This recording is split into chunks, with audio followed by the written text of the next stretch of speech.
Ya ha pasado un buen tiempo desde que se estrenó la cuarta temporada de Rent a Girlfriend, y yo todavía no la he visto. Pero ¿sabes qué? Vale la pena recapitular todo lo que se ha armado en esta serie, porque no solo es romance. Aquí hay decisiones impulsivas, emociones que se salen de control y consecuencias que terminan en un desastre total.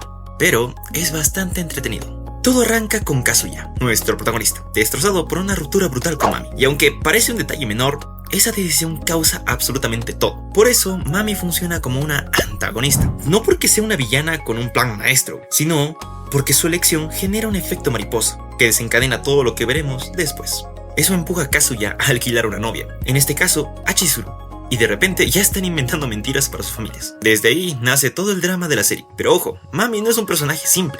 Al principio parece fría, manipuladora, hasta incluso tóxica, pero luego cambia y se vuelve impredecible. Un día parece querer arruinarle la vida a Kazuya y al día siguiente lo quiere de vuelta. Y eso no es al azar. Refleja a alguien confundido que no sabe lo que siente y odia perder el control. No es una villana típica, es el catalizador que revuelve todo lo emocional.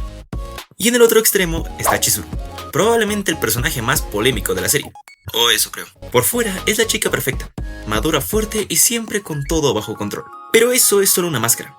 Por dentro carga con inseguridades enormes y el dolor de perder a su familia. Una presión constante por no fallar. La serie lo muestra poco a poco y esa fachada empieza a quebrarse, especialmente cuando Kazuya empieza a importarle de verdad. Y aunque se apoyan mutuamente, ella se guarda todo, incluso cuando le duele hasta el alma. Y entonces llega Ruka a complicar todo aún más. Ella no se anda con rodeos, dice lo que siente y va por lo que quiere. Presiona a Kazuya y hasta incluso no solo le mete el drama, sino que obliga a enfrentar sus emociones reales. A Chizuru le recuerda que no puede controlarlo todo. Ruka es como una fuerza que los empuja a ambos para que puedan reaccionar. Ahora bien, Sumi, aunque aparece menos, es el contrapunto perfecto. Es tímida y avanza despacio, pero también deja su marca. Muestra que incluso un personaje secundario puede aportar un crecimiento emocional real. Luego aparece Mini. Básicamente es la vecina imperativa y buena onda de Kazuya. Siempre trata de ayudarlo con Chizuru. Y en serio, quiere que se queden juntos. Es como un mini cupido caótico. Aporta comedia, energía y comentarios directos que mueven la historia. Y en medio de todo esto, está Kazuya.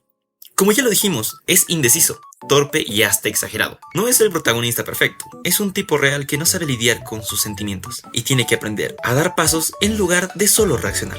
Su evolución es lenta, sí, pero mantiene la serie en marcha, porque cada avance suyo afecta a todos. La química entre estos personajes ya es oro por sí sola. Pero Rent a Girlfriend mete otro factor, las decisiones del autor, que han generado revuelo increíble entre los fans.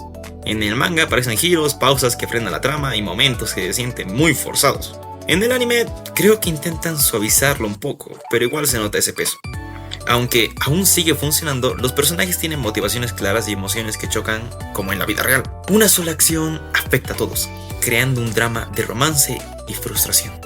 Al final, Rent a Girlfriend no solo es un típico harem, sino que trata sobre decisiones que se desencadenan, inseguridades que salen de la superficie y sentimientos que se forman en medio de un desastre emocional.